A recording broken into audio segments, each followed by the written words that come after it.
ito para po sa mga kabataan tulad niyo. Napakarami po pagbabago. Hindi na siya gano'n Actually, thank you po.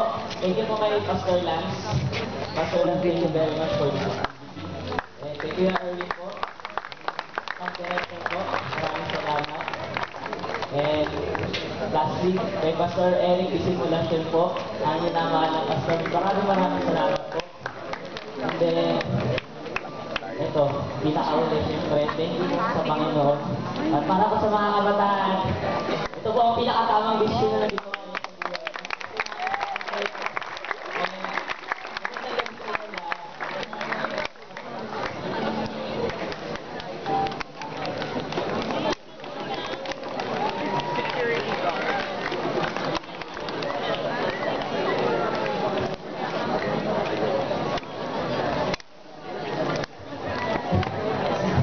Your mother